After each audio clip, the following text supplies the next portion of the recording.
경제를 읽는 스마트한 습관. 김윤경의 생생경제.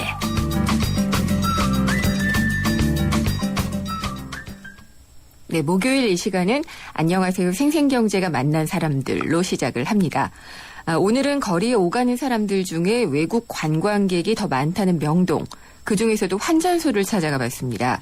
조그맣게 엔화 표시, 위안화 표시 이런 게 걸려 있고요. 또 좁은 공간에 관광객들이 꽉 들어차서 아주 시끌시끌한데 거기가 바로 환전소입니다. 여기에서 돈 바꾸는 외국인들 보면은 많이 바꾸고 또 많이 쓰고 갔으면 그런 싶은 생각이 드는데요. 명동 환전소로 같이 가보실까요?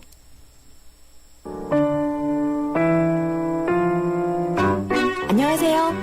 생생경제가 만난 사람들.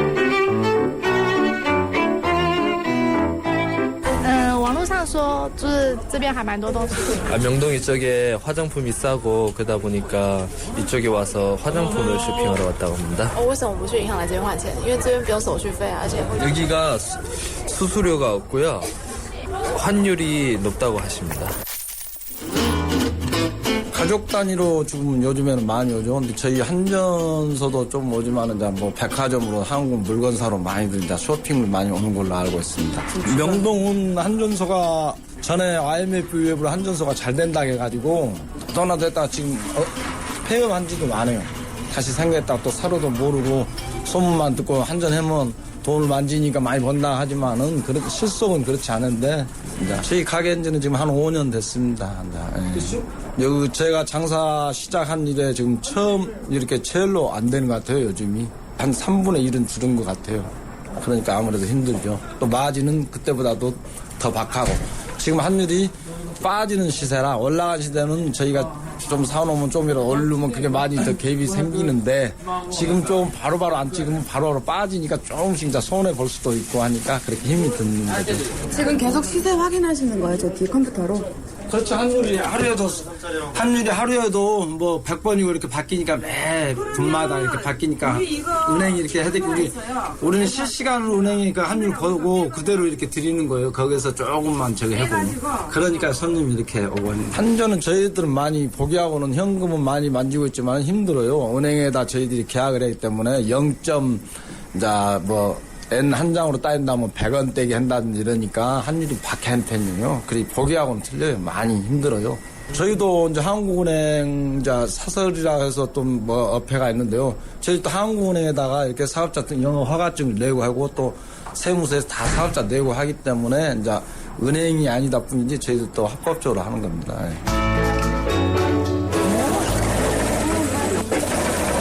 59만 여기 보세요. 네, 50만 9,500원. 아리가또 고자이마스.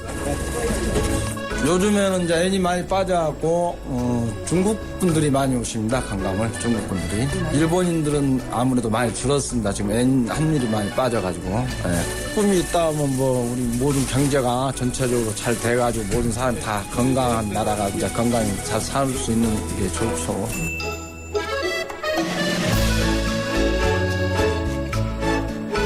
명동거리의 관광객마저 줄어들었나요? 3분의 1로 줄었다는 환전소 사장님 말씀에 좀 마음이 안 좋습니다. 특히 이 엔저가 명동 환전소에서 곧바로 확인이 되는 그런 모습이네요. 일본 관광객이 많아서 정말 국어라는 거지도 아리가또라고 한다라는 말이 있었는데 이제 그렇지가 않은 모양입니다.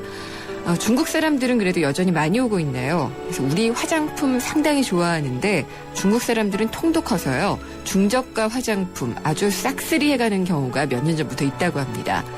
관광객과 쇼핑이 줄지 않고 좀 쭉쭉 이어졌으면 좋겠습니다. 명동의 대신 환전 정을균 사장님을 만나봤는데 돈을 만지니까 많이 벌 것 같아도 막상 알고 보면 실속이 없다라고 하셨는데 내년에는 돈도 훨씬 더 많이 버시고 실속도 챙기시기를 바라겠습니다. 김윤경의 생생경제 3부 시작합니다. 모카골드. 준기야, 다른 건 왜 이 맛이 안 날까? 상현 선배, 손 좀 줘봐요. 원두? 원두 좋아진 거 느껴져요? 더 좋은 원두로 더 맛있어진 모카골드가 시작됩니다. 맛있다. 맛있는 커피의 황금 비율, 맥심 모카골드. 김윤경의 생생경제. 네, 어제 이 정기상여금이 통상임금에 포함이 됐으니까 임금이 많이 오를 겁니다라고 생각들을 하시고 예상을 했었는데, 근데 이게 회사가 지급하지 않아도 되는 경우를 대법원이 허용을 해놨기 때문에 못 받을 수도 있다고 합니다. 그렇기 때문에 통상임금 대법원 판결 이후에 누가 이겼느냐 이런 것들을 따지는 것이 별로 의미가 없다라고 하고 있는데 왜 그런지 그것들을 좀 짚어보도록 하겠습니다. 서강대학교 경영학과의 원재환 교수를 연결했습니다. 안녕하십니까? 예, 안녕하세요. 네, 제가 말씀드린 게 맞나요? 이 대법원 판결이 논란을 가져왔다라고들 지금 얘기를 하고 있는데요. 네. 애매모호하다는 부분을 뭘로 봐야 되나요? 대부분은 큰 문제 없이 이해할 수 있는데요. 네. 한 두 가지 정도, 특별히 이제 그동안 기업이 추가 지급을 해야 되는데 못한 부분, 요거에 대해서 추가 지급에 대한 조건이 두 가지가 있어요. 네. 예, 그 두 가지 조건에 대해서 다소 애매한 부분이 있습니다. 첫째로는 이제 상여금을 네. 통상임금에 포함하지 않기로 노사가 합의하면 신의 성실의 원칙에 의해서 지급하지 않아도 된다. 네. 그런데 이제 요게 예를 들자면 이제 노조 측에서 서로 신뢰하지 않는 상황에서 합의했다. 그렇죠. 라고 예. 주장하는 경우에는 이제 좀 법적으로 문제가 될 수 있을 것 같고요. 네. 또 한 가지 중요한 쟁점 중에 하나는 유보 조항이라고 있습니다. 예를 들자면 기업의 중대한 경영상 어려움을 초래하거나 네. 기업 존립 자체에 어려움을 줄 경우에는 추가 지급 안 해도 된다. 근데 네. 요거는 이제 기업의 상황에 따라 판단해야 된다라고 판결을 했는데, 네. 이제 기업이 중대한 경영상 어려움이나 어떤 존립 자체에 어려움을 주는 상황이 어떤 상황인지, 네. 요거에 대해서 좀 주관적이고 자의적인 판단이 가능하기 때문에 또 다른 소송의 빌미가 될 수도 있다. 이런 문제가 있습니다. 말씀 듣고 보니 그렇네요. 예. 이게 노사 간의 신뢰가 없는 상태에서 그냥 일방적으로 체결이 됐을 수가 있고요. 네. 예. 그다음에 이제 중대한 경영상의 어려움이 있으면은 이 상여금을 통상임금에 포함해서 지급하지 않아도 된다. 이런 말씀이잖아요. 네, 그렇습니다. 네. 근데 이거는 정말 해석에 따라서 모든 경우가 달라질 수도 있을 것 같은데요. 네, 그렇습니다. 네. 그런데 이제 정기상여금을 통상임금에 넣었는데 회사가 어려우면은 안 줘도 된다.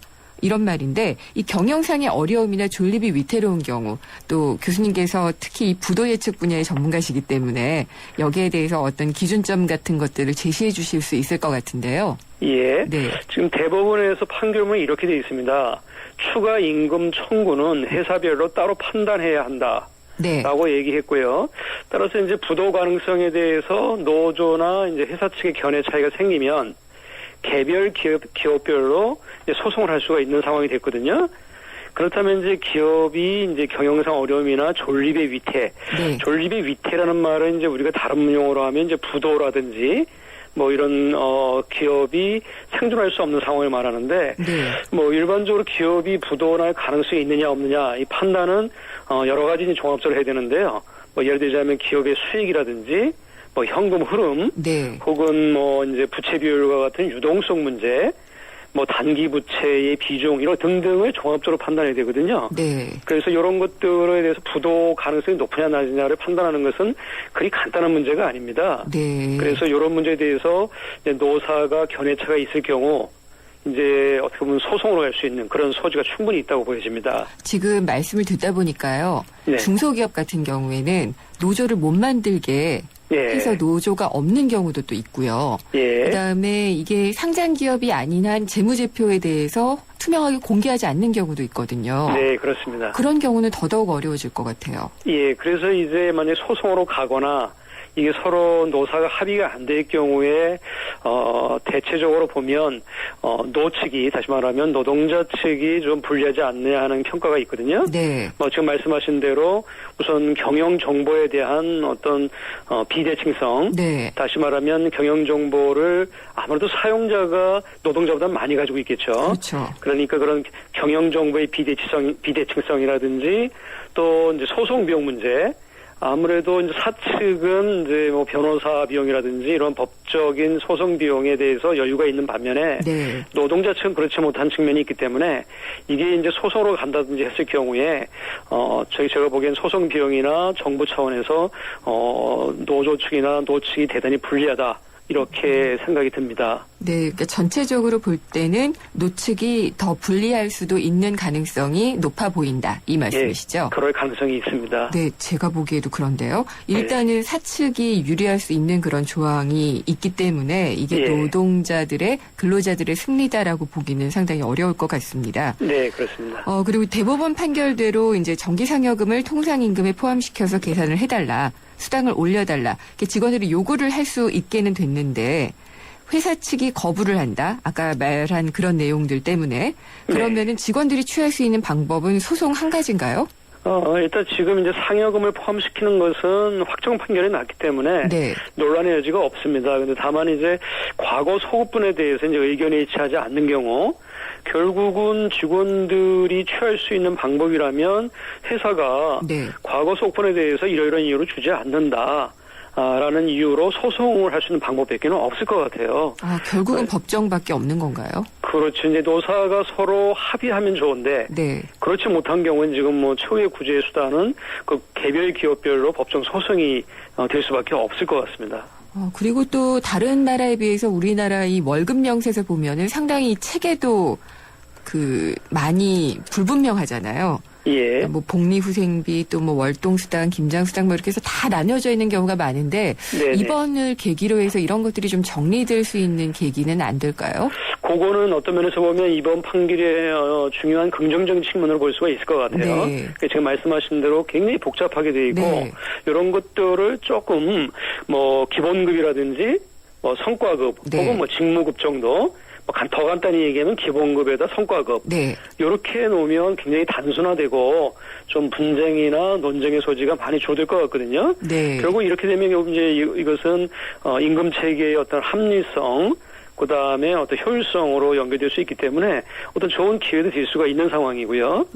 그다음에 이제 또 다른 측면에서 보면 이제 지금 나온 결론에 의하면 이제 상여금이 통상임금 들어가면 아무래도 이제 많은 분석도 그렇고 전체적으로 임금이 좀 높아질 거다. 이런 측면이 있기 때문에 뭐 임금이 높아지면 아무래도 내수 활성화에 좀 기대가 되고요. 그러다 보면 뭐 경제에도 좀 기여할 수 있다라는 긍정적인 측면도 좀 보여집니다.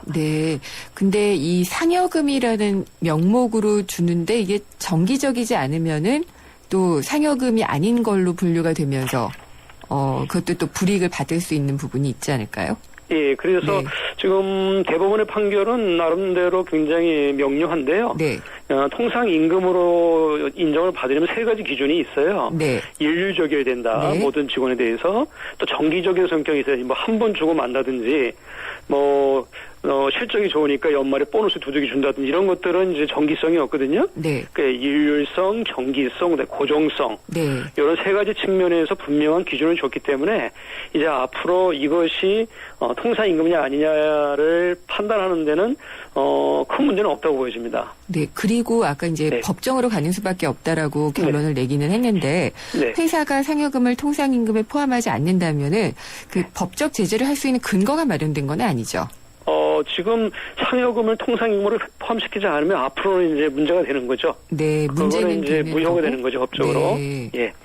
근데 그거를 이제 문제를 제기를 해야만 문제가 되는 것이지 문제를 제기하지 않을 경우에는 그게 어떤 뭐라고 그래야 될까요? 규제? 그런 것들이 이런 식으로 된다. 뭐 이렇게는 되어 있는 건 아니죠. 그런 건 아니고요. 이번에 이제 대법원 판단의 가장 핵심적인 내용은 이제 앞으로 통상 임금이라는 건 이런 것이다라고 이제 기준이 정해진 거거든요. 그거를 이제 위반하면 위법이 되는 거고요. 다만 이제 대법원에서 유보적으로 이렇게 한 이유는 뭐냐면 기존에 이미 과거에 줘야 되는데 안 준 거, 과거 소급분에 대해서는 이제 뭐 경제가 어렵다거나 기업이 어려우면 안 줄 수 있다 이런 논리가 있는데요.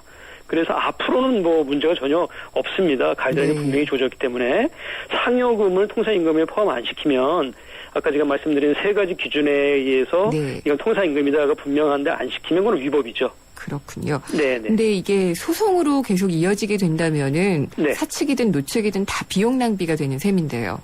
맞습니다. 그래서 제일 바람직한 방법은 이제 노사가 앞으로 합의해서 이 문제를 해결하는 게 좀 좋을 것 같고요. 다만 이제 모두에도 지적하셨습니다만 노조가 없는 회사도 많이 있어요. 우리나라 같은 경우에 지금 노조 가입률이 한 11%거든요.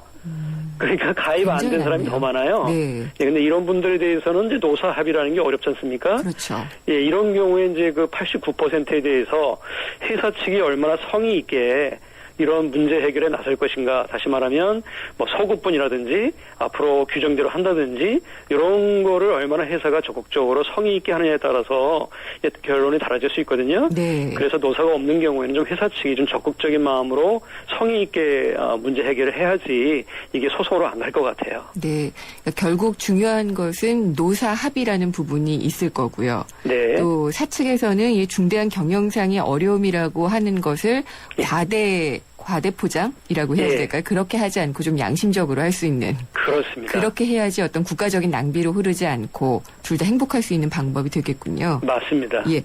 이번 유감스러운 부분은 이런 부분이라고 생각이 드는데 그러면 예. 대안은 이렇게 그냥 좀 도덕적으로 낼 수밖에 없는 걸까요?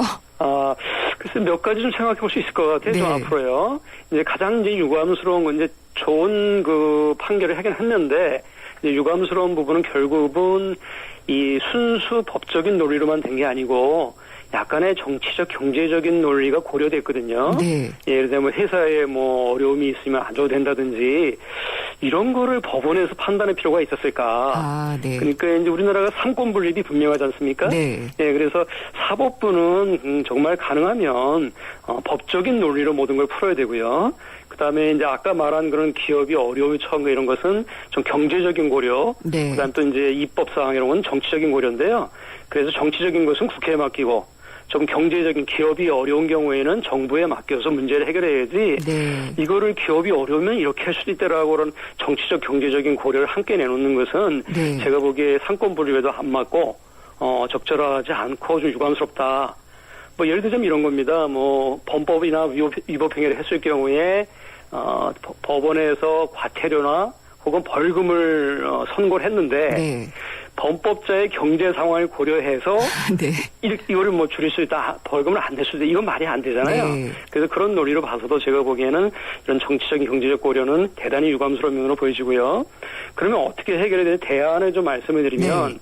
우선 첫 번째로는 이제 노사정이 결국은 대화와 어떤 합의를 통해서 보다 효율적이고 생산적인 임금 체계 단순화시키고 누구든지 납득할 수 있는 네. 이런 임금 체계가 정립돼야 된다. 그다음에 또 하나는 이제 결국 대법원에서 이런 거를 가이드라인을 줬기 때문에 네. 하위 법률, 다시 말하면 근로기준법 같은 것을 좀 명확하게 애매하게 지금 네. 청구 배제 요건을 돼 있는 것을 좀 더 이제 명확하게 법률에 네. 규정할 필요가 있다고 생각이 들고요. 네. 그러면 이제 해석상에서 이제 기업이 뭐 우긴다든지 자기네 논리로만 주장한다든지 이런 것들을 좀 배제할 수 있을 것 같거든요. 네. 그래서 하위 법률에 대한 정비. 네, 마지막으로 사실은 이제 그동안의 이 통상 임금이 크게 문제된 것은 뭐냐면 결국은 통상 임금이 뭐의 기준이 되냐면 네. 이제 뭐 연장 근로나 야간 근로, 네. 휴가, 예. 퇴직금 이런 거의 기준이 되지 않습니까? 네. 그래서 결국은 장시간을 해가지고 부족한 임금을 메우려는 네. 이제 그런 일들이 이제 많았기 때문에 우리나라가 장시간 저임금 구조였거든요. 예. 그래서 요거를 개선하는 획기적인 기회로 삼고 거기에 대한 구체적인 방안들을 마련해 가야 될 것 같고요. 그 다음에 이제 마지막으로 제일 우려되는 부분이 이렇게 되면 이제 결국 기업의 입장에서 보면은 네. 임금이 좀 부담이 되니까 결국은 이제 생산성이 앞으로 좀 떨어질 거다. 네. 따라서 투자가 좀 위축될 거고 기업의 입장에서는 자꾸 이제 사람을 쓰지 않고 자동화한다든지 네. 해외로 이전한다든지 이렇게 되면 결과론적으로 고용률도 좀 떨어지고 또 국가 경제에도 아무래도 저 악영향이 미치기 때문에 네. 제일 지금 우려되는 부분이 이제 이런 고용률하고 결국은 국가 경제거든요. 네. 이런 선순환 구조를 어떻게 만들 수 있느냐. 이런 방안에 크게 거시적으로 같이 봐서 이 문제를 해결하도록 어떤 사회적인 노력이나 타협이 필요하다. 네. 이런 것들이 대안으로 이제 제시되지 않을까 생각이 듭니다. 알겠습니다. 정리를 잘 해주셔서 아주 큰 도움이 됐습니다. 네. 오늘 네. 말씀 감사드립니다. 네, 고맙습니다. 서강대학교 경영학과 원재환 교수와 얘기 나눴습니다. 이원 모델 김연아예요.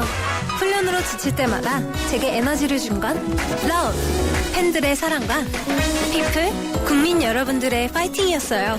그리고 그린, 더 깨끗한 세상을 만들기 위한 이원의 응원까지. 모두 감사합니다. 잠시 후 4부에서는 알짜 부동산 정보 그리고 취업 내비게이션 순서가 준비되어 있습니다. 상담이나 의견 있으시면은 문자 메시지 휴대전화 우물정의 0945번 YTN 라디오 앱이 예스가 있고요. YTN 생생경제 프로그램에 실시간으로 메시지나 사연을 남겨주시면 됩니다. 그럼 잠시 후 4부에서 뵙겠습니다. 안녕하세요. 중앙이병원 홍보대사 탤런트 송옥숙입니다. 여러분들에게 가족은 어떤 의미인가요? 저에게 가족은 제 삶의 목적이자 인생의 기쁨입니다. 많은 사람들이 결혼과 출산으로 가족을 이루지만 저는 입양이라는 더 큰 사랑으로 가족을 이뤘습니다. 여러분은 입양에 대해 어떻게 생각하세요? 입양은 칭찬받아야 할 봉사나 희생이 아니라 축하받아야 할 소중한 가족의 탄생입니다. 입양은 가족의 또 다른 이름이자 축복입니다. 이 캠페인은 재단법인 중앙입양원과 함께합니다.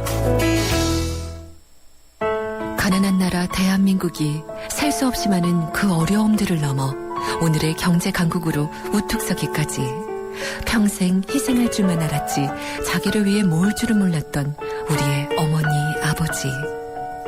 여전히 고단하고 지친 그 삶에 든든한 버팀목이 되어드리고 싶어 이제 기초연금이 한 발 더 다가섭니다. 기초연금법이 만들어지면 내년 여름부터는 매달 최대 20만 원까지 부담은 덜어내고 혜택은 더해 대한민국이 함께 드립니다. 세대를 잇는 마음 기초연금. 이 캠페인은 보건복지부와 함께합니다. 살아있는 뉴스 깨어있는 방송 한국의 뉴스 채널 YTN 뉴스 FM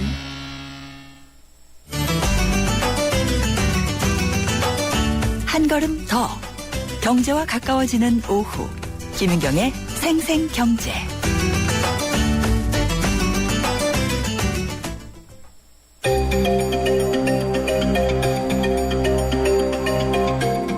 박근혜 대통령이 당선된 지 오늘로 딱 1년이 됐습니다.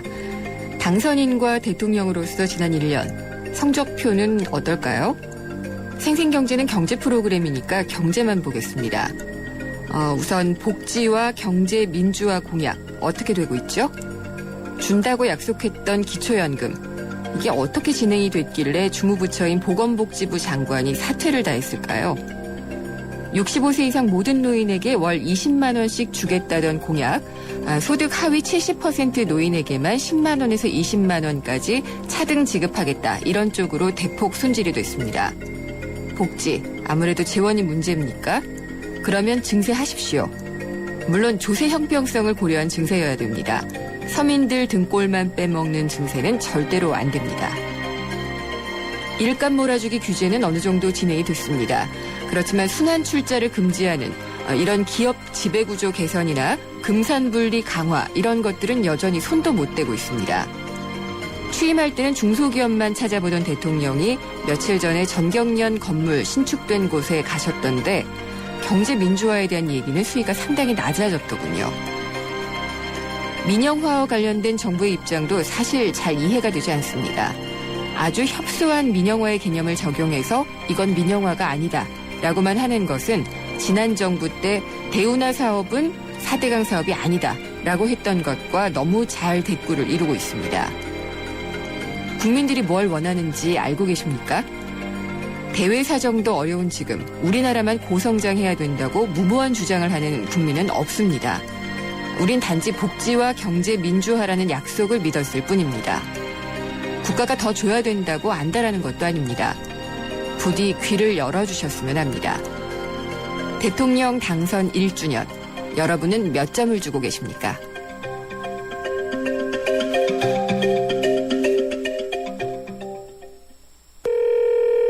주문하시겠습니까? 피자요, 피자! 치킨이요 치킨 떡볶이요 포테이토도 주세요! 네, 와우박스 주문되셨습니다. 좋아하는 메뉴를 와우박스로 다 함께 27,900원. 1588-5588 피자헛 세상의 베이스가 되다 포스코 협찬으로 김은경의 생생경제 4부 시작합니다. 부동산에 대한 모든 이야기를 나눠보는 시간을 먼저 갖도록 할 텐데요. 알짜 부동산 정보 세준코리아의 김학권 대표가 전화로 연결돼 있습니다. 안녕하십니까? 안녕하세요. 반갑습니다. 네, 이제 연말이고 며칠 안 남았는데요. 그렇죠. 주택 구입할 때 양도세 비과세 혜택 받으려면은 이게 얼마 안 남은 거죠. 그렇죠. 네. 이 양도세 비과세 혜택은 정부가 4월 1일 날 부동산 대책을 내놨는데 그 핵심 대책 중에 하나인데요. 네. 올 12월 말까지 신규 분양 주택이나 미분양 주택을 사든지 또 1가구 1주택자의 주택을 구입 시에 올 연말까지 향후 5년간 양도세를 비과세 해주는 그 제도인데요. 네. 요건이 있습니다. 전체 그 크기가 평형 크기가 85제곱미터 이하이거나 6억 이하 주택을 구입해서 연말까지 계약금을 납부한 주택으로 한정이 돼 있고요. 여기다가 이제 주거용 오피스텔도 연말까지 구입을 하게 되면은 양도세 비과세 혜택을 주고 있기 때문에 많은 수요자들이 지금 그 신규 분양 시장에 몰리고 있는 상황이라고 할 수가 있겠습니다. 네, 이제 얼마 안 남았고 이미 이런 것들을 좀 예상한 분들이 서둘러서 좀 나서고 있을 것 같기는 한데, 예, 이것 때문에 좀 시장에 뭐라고 할까요? 온기가 좀 돌았을까요? 그렇죠. 조금 뭐 차이는 있습니다만은 우선 좀 분양 시장을 짚어보면요. 분양 시장은 지역별로 또 금액별로 평형별로 양코가 상당히 좀 심화된 한 해였다고 볼 수가 있는데요. 네. 서울하고 수도권 그리고 지방에 특히 뭐 대구라든지 구미, 혁신도시 등은 비과세 혜택으로 인해서 한 달 만에 완판이 될 정도로 굉장히 인기가 있었고요. 그렇지만 이제 양도세 비과세 혜택이 안 되는 지역이 금액인데도 불구하고 분양이 잘 된 지역도 있거든요. 예를 들면 일회 신도시라든지 강남 재건축 단지들은 혜택이 없으면서 굉장히 분양이 잘 됐고요. 네. 그런 혜택으로 분양이 잘 된 지역이 있습니다. 예를 들면 뭐 동탄이라든지 별내라든지 용인 이런 지역들은 이런 혜택이 없으면 분양 시장이 조금 좋지 않았는데 이 비과세 혜택을 줌으로써 시장이 상당히 좀 호조를 이룬 지역이라고 평가할 수 있고요. 그다음에 기존 주택 시장을 보면은 여기 이제 4.1 대책 일환으로 나온 건데, 네. 5월 달에 주택 거래량이 상당히 4월에 비해서 굉장히 많이 늘어났습니다. 네. 4월에 비해서 32.5%가 증가를 했고요.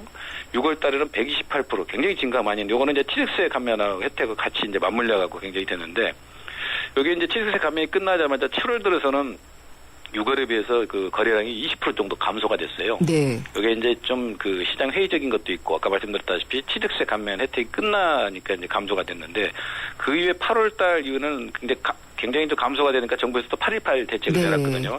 요 후에는 7월보다 17% 증가했고 매매가도 일부 상승하는. 그래서 전체적으로는 양도세 비과세 혜택으로 신규 분양 시장은 상당히 좋았고 거래량도 일부 늘어났고 매매가도 일부 지역에서는 조금 상승했다 이렇게 평가할 수가 있겠습니다. 예. 그러면은 양도세 비과세 혜택을 받을 수 있는 주요 지역과 상품 지금은 어디를 생각을 하면 될까요? 아까도 말씀드렸습니다만 인기 지역이 굉장히 많이 있습니다. 네. 예를 들면은 좀 일회 신도시는 굉장히 그 서울에 있는 사람들이 굉장히 좀 그 관심을 갖는 지역인데요. 여기 지금 그 부영건설에서 지금 그 주택을 공급을 하고 있는데요. 여기 크기는 85제곱미터 네. 제곱미터인데 금액으로 6억 미만이면 혜택을 받지 않습니까? 네. 금액으로 조정을 해서 혜택을 주고 있는 단지고요. 삼성레미안이 강동구 길동에서 여기는 전용 면적 59제곱미터부터 85제곱미터 이하 한 1000세대 정도를 지금 현재 여기는 일부 좀 미분양이 남아있을 겁니다. 여기를 가시면 혜택을 받을 수 있는 상품을 만날 수가 있을 것 같고요. 네. 그 다음에 롯데건설이 금천구에서 그 시흥에서 분양을 하는 여기도 59제곱미터부터 101제곱미터까지 있으니까 여기도 한번 가보시면 될 것 같고요. 핵심 지역이 있습니다. 여기 서초구 반포동에 대림 아크로 리버라고 있는데 여기는 금액은 넘지만은 크기가 네. 59하고 84제곱미터가 있거든요. 네. 여기를 고르시면 혜택도 받을 수 있고, 이제 지금까지 주택을 말씀드렸습니다만 오피스텔도 굉장히 혜택을 주는 단지들이 있습니다. 예를 들면 송파구 문정동 그 파크하비오 푸르지오라고 있는데요. 여기는 3,456가구인데 투룸이 굉장히 아파트처럼 소형 주택처럼 굉장히 잘 쳤어요. 그래서 네. 입지라든지 가격. 평면 굉장히 좋기 때문에 지금 제가 말씀드렸던 지역들은 다 양도세 비과세 혜택을 받을 수 있는 지역이고 상품들이기 때문에 이런 지역들을 좀 골라서 내 집 마련 것도 하나의 방법이라 할 수가 있겠습니다. 네, 저는 이게 그 전용 면적도 그렇고 금액도 같이 적용을 받는 줄 알았더니 둘 중에 하나만 그렇죠. 충족시키는 또는이거든요. 거군요. 85제곱미터 예. 이하 또는 6억 원 이하기 때문에 둘 중에 하나만 그 해당이 되면은 적용을 받습니다. 네, 주요 지역들 좀 공략을 해보면 좋을 것 같은데. 그렇죠. 예. 특별히 이런 주택을 구입을 하게 될 때 양도세 비과세를 목적으로 하고서 주택을 구입하려고 할 때 주의해야 될 점이 있을까요? 그렇죠. 일단 신규 주택하고 매매 주택 아까도 말씀드린 연말까지 계약금을 납부해야 혜택을 받고요. 특히나 신규 주택은 이제 분양권 전매가 이제 1년이면 분양권 전매가 허용이 되거든요. 네. 그러니까 최초 분양자만 해당이 돼요. 그러니까 분양권 전매로 해서 집을 구입하는 사람들은 양도세 비과세 혜택이 없다는 점도 좀 유념해 줄 필요가 있겠고, 그다음에 1가구 1주택의 매매 주택의 양도세 한시가면 대상 여부 확인을 원래는 올 연말까지가 됐었는데 내년 3월까지 연장을 해줬어요. 그러니까 요거는 신청을 하시면 될 것 같고요. 이런 부분은 이런 정책적인 부분도 있겠습니다만.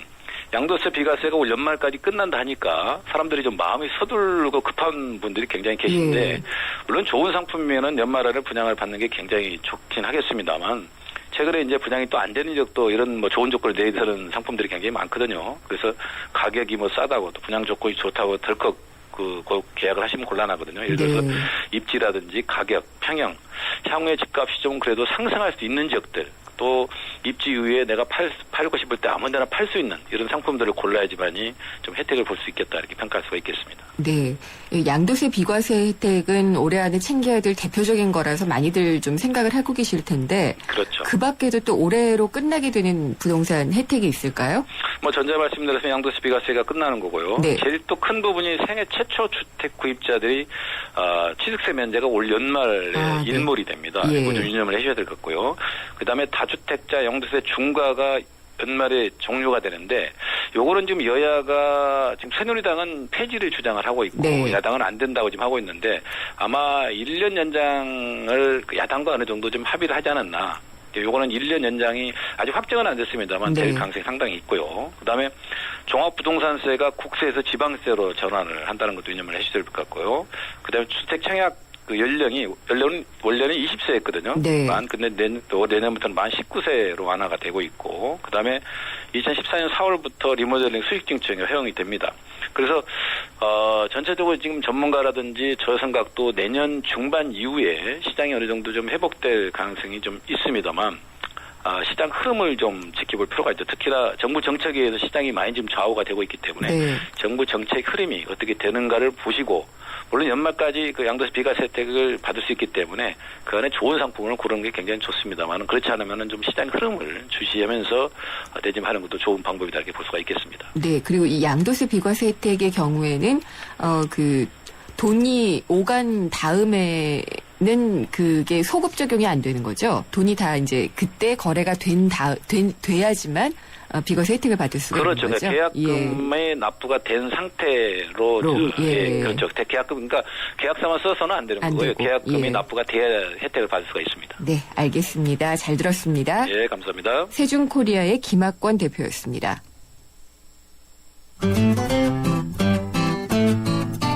생생경제를 다양하게 만나는 방법. YTN 라디오 앱 예스와 웹사이트 김윤경의 생생경제 또는 트위터 YTN_이코노미로 실시간 듣기와 다시 듣기를 하실 수 있고 방송 내용에 대한 문의와 의견을 주실 수 있습니다.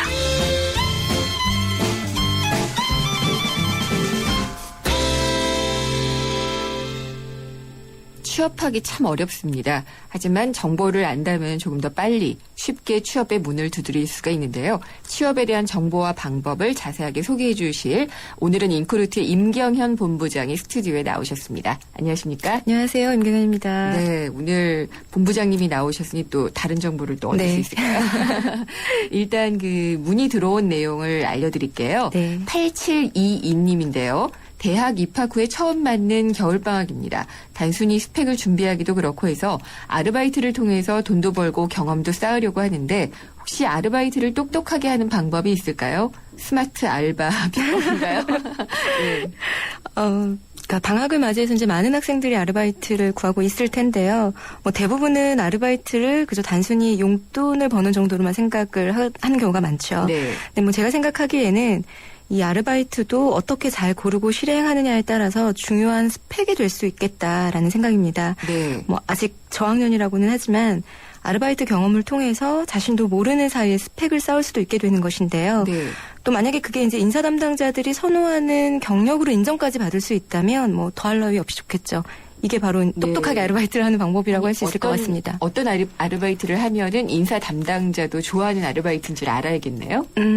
뭐 딱히 어떤 분야라고 네. 하기보다는 어떤 곳에서 아르바이트를 하든 그 아르바이트의 경험을 통해서 자신의 어떤 부분이 개선되고 발전되었는지를 명확하게 이야기할 수 있다면 네. 이건 뭐 웬만한 인턴보다는 더 좋은 조건으로 취업을 할 수 있는 기회를 얻을 수 있기 때문에 뭐 스토리와 그리고 네. 내가 어떻게 발전을 했는지 이런 것들을 찾아내는 게 중요하다고 할 수 있겠습니다.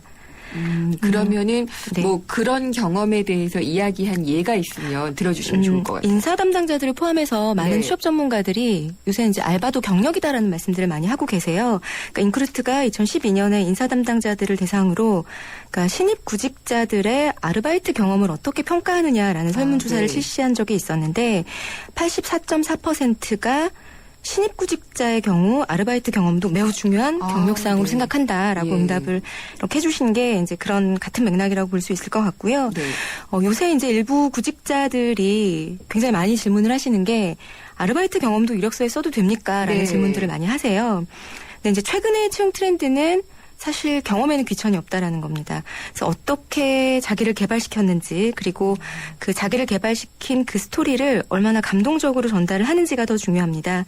그러니까 지원하고자 하는 직무와 관련이 있는 아르바이트 내용을 자기소개서에 자신만의 어떤 충분한 매력을 가지고 작성을 한다면 경쟁력 있는 이력서 그리고 매우 중요한 자산이 될 수 있겠다라고 말씀드릴 수 있을 것 같아요. 네, 그러니까 어떤 것을 하든지 자신의 네. 발전에 도움이 됐다라는 네. 스토리를 만드는 게 중요하군요. 네, 맞습니다. 그럼 인사 담당자들이 이 구직자들의 아르바이트 경험에서 어떤 것들을 확인을 하고 있나요? 예, 이 부분은 저희가 조사를 좀 해본 게 있는데요.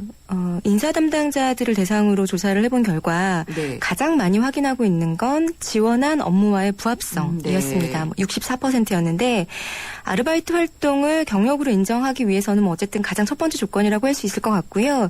이어서는 아르바이트로 지원자가 무엇을 얻었는지 네. 42% 정도 됐고 또 아르바이트 기간을 보신다는 분들도 계셨어요. 27% 정도 됐고요. 되나요? 길어야 되나요? 아르바이트 기간은 네. 아마 성실성을 보시는 것 같아요. 너무 그러니까 짧게 아르바이트를 했을 네. 경우에는 이 친구가 적응을 잘 못하고 금방 나왔나 뭐 이런 부분들을 평가하시는 것 같고요.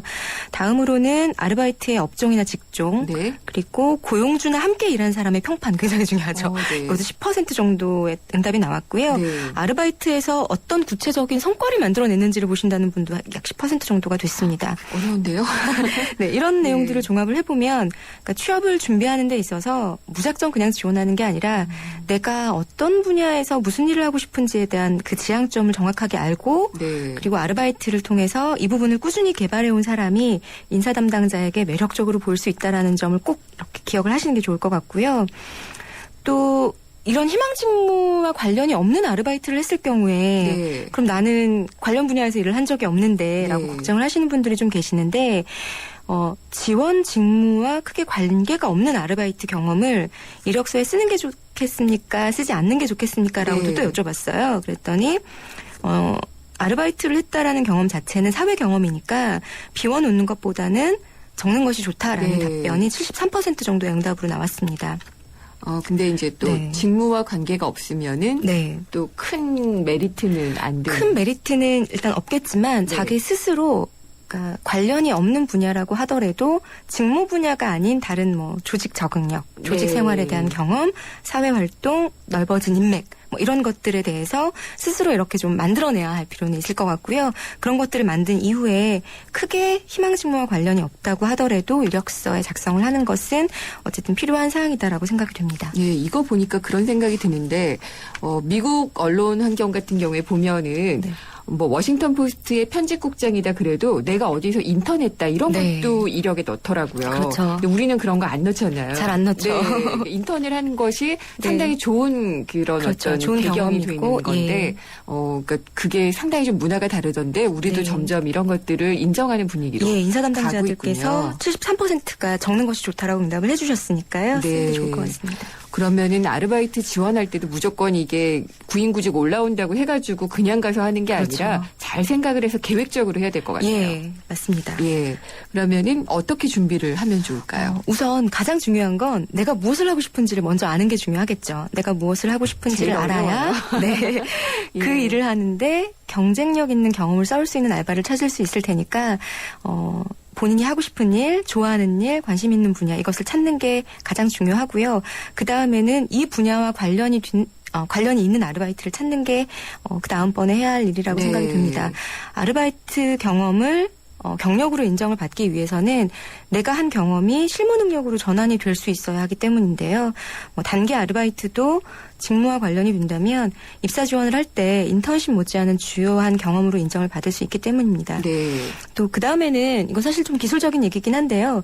지원서 같은 것들도 좀 미리 써두는 게 좋습니다. 왜냐하면 아르바이트는 대부분 이렇게 서류 전형이나 이런 것들을 거치는 게 아니라 선착순 마감인 경우가 많기 그렇죠. 때문에 예. 지원서를 미리 작성을 해두고 원하는 일자리가 나왔을 때 바로 지원을 해서 제가 기회를 얻는 것이 중요한 사항 중에 또 하나라고 볼 수 있을 것 같고요. 또 아르바이트 공고는 이런 구직 사이트에 공고가 올라오기보다 자기네 회사 홈페이지에 네. 구인 공고가 올라오는 경우가 좀 많아요. 그래서 관심이 가는 기업이 있다면 기업 홈페이지를 즐겨찾기를 해둔다든지 해서 이렇게 매일매일 확인하는 것도 좋은 방법일 수 있을 것 같고요. 아직 이력서 작성을 해보지 않은 학생이라면 인크루트나 이런 취업 네. 포털 사이트에서 이력서 자기소개서 서식을 참고해서 작성을 한번 해보시는 것을 추천을 드리고요. 마지막으로 되도록이면 조직 생활을 경험할 수 있는 아르바이트를 선택하기를 제가 추천을 좀 해드리는데요.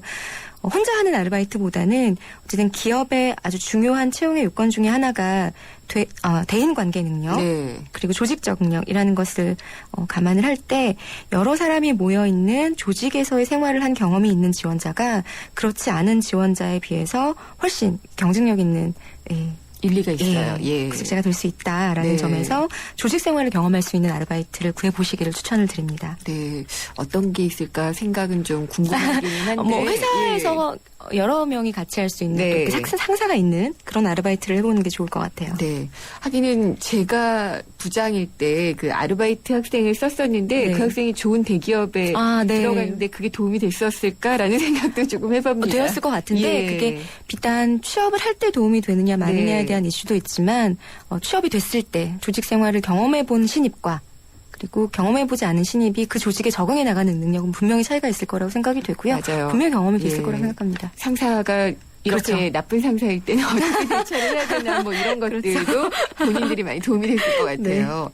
네, 방학만 되면 또 나오는 게 이 대학생 아르바이트 사기잖아요. 네, 조심하셔야죠. 근데 이거 정말 어떻게 주의해야 될까요? 사실 알바 경험이 굉장히 많은 학생들이라고 할지라도 이렇게 높은 시급 이런 것들에 매료가 돼서 네. 잘못된 아르바이트를 선택하는 경우를 볼 수가 있는데요.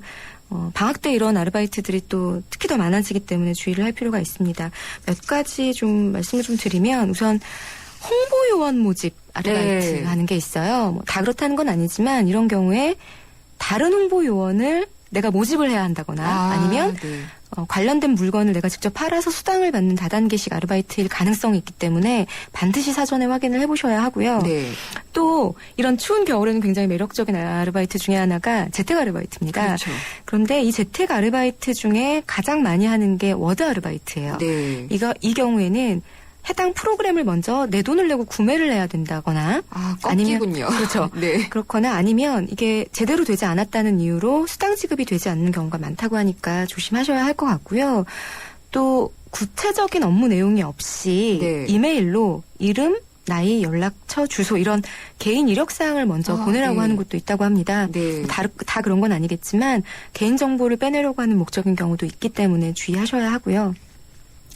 쉽지 않긴 하겠지만 어쨌든 아르바이트를 하기 전에 내가 일할 곳에 먼저 가보는 것도 좋은 방법이 될 수는 있을 것 같습니다. 네. 예, 그리고 지금 8611님께서 지금 질문 주셨는데요. 네. 아르바이트 현장에서 정규직으로 전환되는 사례도 있나요? 그럼 더 신중해야겠네요. 라고 하셨습니다. 아르바이트, 보통 이제 인턴인 경우에는 인턴 이후에 정규직 전환이 되느냐 마느냐에 네. 대한 이슈가 굉장히 많은데 아르바이트 경우는 사실은 기업에서도 아르바이트생을 채용을 할 때는 정규직 TO를 가지고 채용을 하는 게 아니기 때문에 네, 정규직으로 전환될 가능성이 높진 않아요. 그런데 이 아르바이트를 하면서 이 친구가 일을 굉장히 잘했을 때 나중 TO가 났을 때 알겠습니다. 그러니까 항상 신중하게. 네, 어디서든 열심히 예. 최선을 다하는 것이 중요합니다. 예, 오늘 말씀 감사드립니다. 인코르트의 임경현 본부장이었습니다. 네, 감사합니다. 한화생명은 생각했어요. 당신을 위해 무엇을 해줄 수 있을까? 아프기 전에, 너무 늦기 전에 먼저 해줄 수 있는 일이 있을 텐데. 그래서 우리는 당신의 내일에 도움이 되는 따뜻한 잔소리를 하기로 했습니다. 당신밖에 모르는 한화생명. SK이노베이션이 이산화탄소에게 물었다. 왜 너만 보면 지구온난화 얘기일까? 쓸모있게 바꿀 수 없을까? 이산화탄소로 만든 친환경 플라스틱 그린폴 개발 중. 물음이 있는 곳에 이노베이션이 있다. SK이노베이션. 방학 기간 동안에 아르바이트를 어떻게 할 것인가 얘기를 나눠봤는데 올해 취업시장과 창업시장은 어땠을까요? 연말 특집 3탄으로 내일은 청년층과 중장년층 모두에게 과제였던 취업과 창업의 살길 준비하도록 하겠습니다. 김윤경이었습니다. 내일 뵙겠습니다.